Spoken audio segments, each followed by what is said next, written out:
ngajar nih, bahwa uang itu bukan datang ke yang paling bekerja keras loh, tapi uang itu selalu datang ke yang ngakalin sistemnya. Yang kerja keras, apakah gue ngomong sih gue paling kerja keras? Ya gue lumayan kerja keras. Tapi kalau tanya gue yakin nggak gue paling kerja keras dibanding kayak buruh pabrik? Gue yakin kerjanya lebih keras, lebih sulit, ya, lebih capek. Ada masih banyak itu yang bikin pipa di bawah air.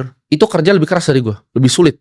Gue juga jadi lihat gitu, kalau memang uang itu hanya karena value creation, value yang diciptakan ke masyarakat, kenapa para bandit, mafia, dan koruptor tuh kaya semua? Kan mereka sebutannya value detractor. Mereka ngambil value dari dunia ini. Di situ gue sadar, memang ada yang ciptain value, ya, ada yang bikin perusahaan seperti BYD, ada yang ngerampok juga, ada mafia juga, yang sama-sama dua-duanya bisa kaya.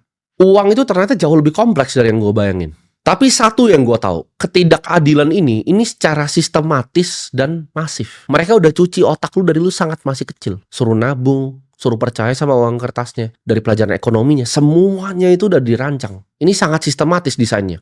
Dan ketika gue sadar sama semua hal ini, gue bersumpah sama diri gue sendiri, gue bukan cuma mau jadi pemain game yang menang sampai di high score paling tinggi. Tapi gue pengen hancurin semua sistemnya dan tulis ulang aturannya. Itulah kenapa kamera ini nyala. Karena kamera ini nyala bukan gua untuk menangin high score-nya. Charlie Munger udah bilang kok, lu kalau belajarin gimana cara bikin kertas ya, aset paper, itu jadi aset paper lagi.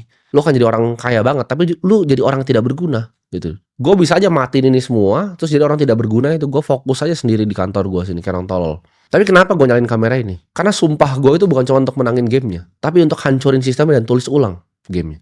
Aturannya mau gue tulis ulang. Maksudnya apa? Lu pada bingung. Lu mungkin kira gue adalah orang yang gila. Tapi lu coba dengerin gue dulu. Raja pada zaman dulu, mereka dapat uang dari mana? Mereka pajakin rakyat, kan? Mereka dapat uang. Uangnya dalam bentuk apa? Emas. Ya, perhatikan. Raja Salomo dulu, raja paling kaya yang pernah hidup di bumi ini. Itu uangnya dari emas. Apakah Salomo perlu berinvestasi? Jawabannya tidak. Dia tidak perlu berinvestasi, ya. Dan yang dia kasih upahnya, yang bekerja sama dia, misalnya dia beresin kereta kudanya, itu dikasih kepingan emas. Apakah yang kerjanya beresin kereta kuda itu harus jadi investor pakai kepingan emasnya? Enggak, karena kepingan emasnya itu sama. Emasnya itu scarce dan desirable. Semua orang pengen emasnya, itu sulit untuk didapatkan.